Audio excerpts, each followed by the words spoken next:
देश में कोरोना की दूसरी लहर भले ही थम गई हो, वहीं तीसरी लहर का खतरा मंडराने लगा है।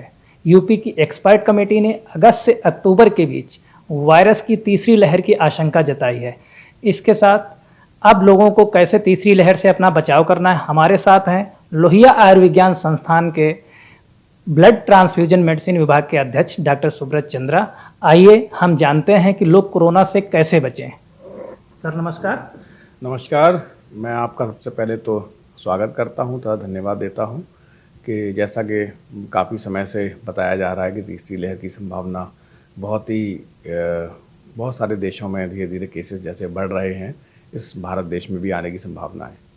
तो मेरा कहना यही है कि काफ़ी हद तक वैक्सीनेशन ड्राइव चल रहा है और काफ़ी लोग जो स्पेशली 18 साल के ऊपर के हैं वो वैक्सीन से दिन रात मेहनत, सरकार की मेहनत से कवर हो रहे हैं।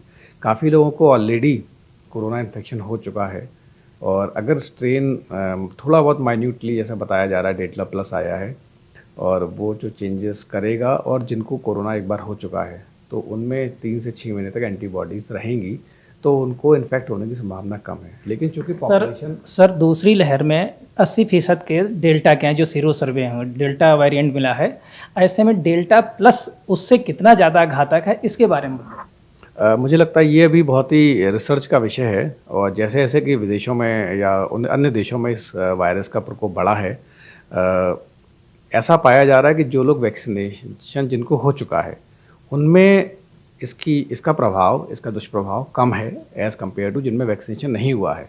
तो मेरा मानना यही है, जैसा कि डाटा विश्व का है आज हमारे समक्ष, कि वैक्सीनेशन जैसे जैसे गति पकड़ेगा वैसे वैसे डेल्टा प्लस जो भी एक ब्रॉड वायरस का ग्रुप है जो बहुत ज़्यादा म्यूटेटेड एक रेंज में नहीं है, उससे लोगों को कम से कम खतरा रहेगा। भले ही वो इन्फेक्ट हो तो वो माइल्ड रहेगा और सीवियरिटी डिजीज़ की कम रहेगी। आपका मानना है कि अगर वैक्सीनेशन करवाते हैं तो खतरा कम है, लेकिन अब बाजार खुल गई है, भीड़ फिर से बढ़ने लगी है, लोग मास्क नहीं लगा रहे हैं, फिजिकल डिस्टेंस का भी पालन नहीं कर रहे हैं, उन लोगों के लिए आपका क्या संदेश है? मेरा संदेश ये है कि अगर आप अपने आप को खुला छोड़ देंगे, अगर आप अपने ये प्रोटोकॉल्स जो भी वर्ल्ड WHO के या गवर्नमेंट ऑफ इंडिया ने बनाए हुए पालन नहीं करेंगे उनका, तो निश्चित ही आप तीसरी लहर की चपेट में आने से बच नहीं सकते हैं। इसलिए आपको मास्क लगाना बहुत ज़रूरी है, सोशल डिस्टेंसिंग बहुत ज़रूरी है, अपनी पर्सनल हाइजीन बहुत ज़रूरी है, रेगुलर हैंड वॉशिंग या जो भी उसमें आते हैं वो बहुत ज़रूरी है, क्योंकि अभी जब तक ये वायरस एकदम अपने डेड स्टेज पे एंड स्टेज पे नहीं आ जाता है तब तक हमको इन सब चीज़ों को फॉलो करते रहना चाहिए। डॉक्टर साहब, जैसे दूसरी लहर में विशेषज्ञों ने सलाह दी थी, डायबिटीज़ के रोगी हैं, कैंसर के रोगी हैं, ट्रांसप्लांट के रोगी हैं, वो वायरस के प्रति अधिक सतर्क रहें। अब इनमें से तमाम रोगियों ने वैक्सीनेटेड अपने आप को कर लिया है, तो इनको किस हद तक वायरस से बचाव के लिए उम्मीद है और इनको अभी तीसरी लहर के लिए करना चाहिए? जहाँ तक मुझे लगता है कि बचाव का तरीका वही है जो पहले था। आपको जो भी इम्यूनो कॉम्प्रोमाइज पेशेंट्स हैं, चाहे डायबिटीज़ हो जाए, चाहे कैंसर हो, चाहे ट्रांसप्लांट्स हो या इम्यूनोथेरेपी पे हों, उन सब के लिए मेरी सलाह यही है कि उनको जो भी फिज़िकल डिस्टेंसिंग, सोशल डिस्टेंसिंग लगातार पालन करने चाहिए। और वैक्सीनेशन से ये बात तय है कि इन्फेक्शन का रेट एंड इन्फेक्शन की सीवियरिटी कम होती है, लेकिन आपको ये भी पता है कि वैक्सीन की जो एफिकेसी है वो 70 से 75 से 80% तक है अलग अलग वैक्सीन की।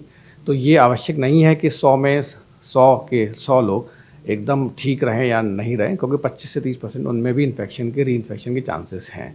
तो इसीलिए कोरोना के हर लहर में इम्यूनिटी एक विशेष फैक्टर रहा है।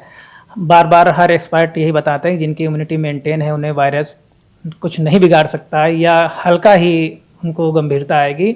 इस बार इम्यूनिटी को लेके आपके क्या विचार हैं? ये भी एक बहुत ही डिबेट का विषय है, क्योंकि बहुत सारे इस बार के इन्फेक्शन जब जो वेव 2 आई है, बहुत सारे यंग लोग, बहुत सारे एथलेटिक लोग जिनकी इम्यूनिटी बहुत अच्छी थी, वो भी अनफॉर्चुनेटली इस दुनिया में अभी नहीं है। तो ये कहना बिल्कुल अभी संदेहास्पद होगा कि जिनकी इम्यूनिटी बहुत अच्छी है, जो बहुत एक्टिवली फिट हैं। ये डिपेंड ये भी करता है कि वायरस का लोड कितना आपके शरीर पे गया है जो भी इन्फेक्ट हुआ है।